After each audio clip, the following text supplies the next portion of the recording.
you probably noticed I don't feel about that war the way we were told we were supposed to feel about that war, the way we were ordered and instructed by the United States government to feel about that war. You see, I tell you, my mind doesn't work that way.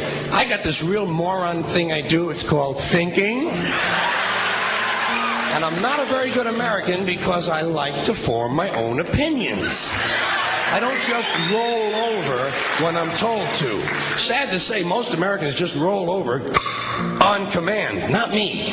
I have certain rules I live by. My first rule, I don't believe anything the government tells me. Nothing. Zero. Nope.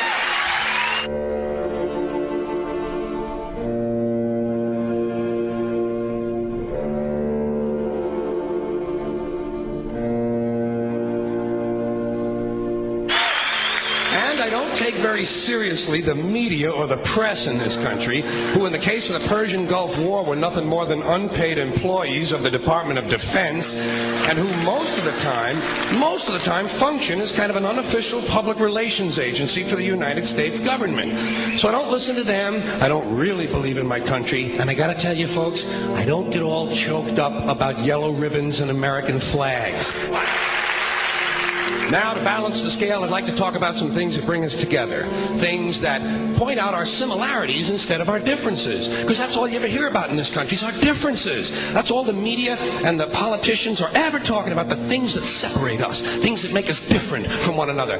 That's the way the ruling class operates in any society. They try to divide the rest of the people. They keep the lower and the middle classes fighting with each other so that they, the rich, can run off with all the fucking money. Fairly simple thing, happens to work. You know, anything different, that's what they're going to talk about. Race, religion, ethnic and national background, jobs, income, education, social status, sexuality, anything you can do, keep us fighting with each other so that they can keep going to the bank. You know how I describe the economic and social classes in this country? The upper class keeps all of the money, pays none of the taxes. The middle class pays all of the taxes, does all of the work.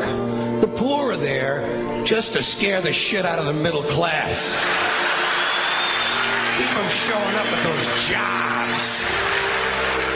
Politicians know that word. They use it on you. Politicians have traditionally hidden behind three things: the flag, the Bible, and children. No child left behind. No child left behind. Oh, really? Well, it wasn't long ago you were talking about giving kids a head start.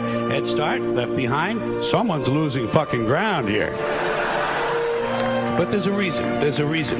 There's a reason for this. There's a reason education sucks, and it's the same reason that it will never, ever, ever be fixed. It's never going to get any better. Don't look for it.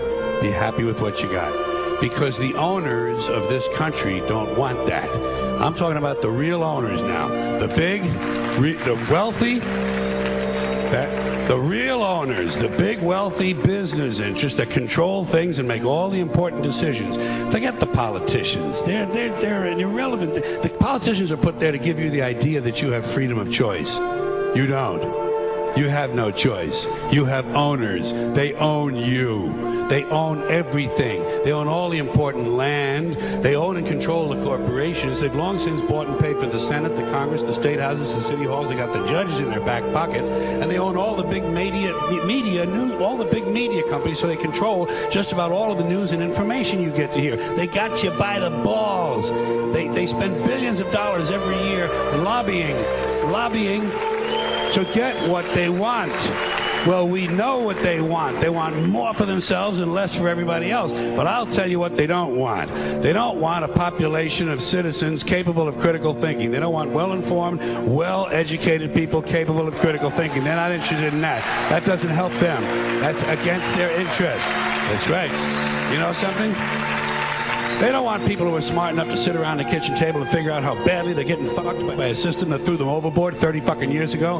They don't want that. You know what they want? They want obedient workers. Obedient workers. People who are just smart enough to run the machines and do the paperwork, and just dumb enough to passively accept all these increasingly shittier jobs with the lower pay, the longer hours, the reduced benefits, the end of overtime, and the vanishing pension that disappears the minute you go to collect it. And now they're coming for your Social Security money. They want your fucking retirement money. They want it back so they can give it to their criminal friends on Wall Street. And you know something? They'll get it. They'll get it all from you sooner or later because they own this fucking place. It's a big club, and you ain't in it.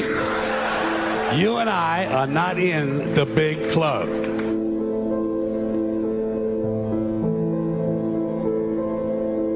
The greatest form of control is where you think you're free when you're being fundamentally manipulated and dictated to. One form of dictatorship is being in a prison cell and you can see the bars and touch them. The other one is sitting in a prison cell but you can't see the bar, you think you're free. What the human race is suffering from is mass hypnosis. We are being hypnotized by people like this. Newsreaders, politicians, teachers, lecturers.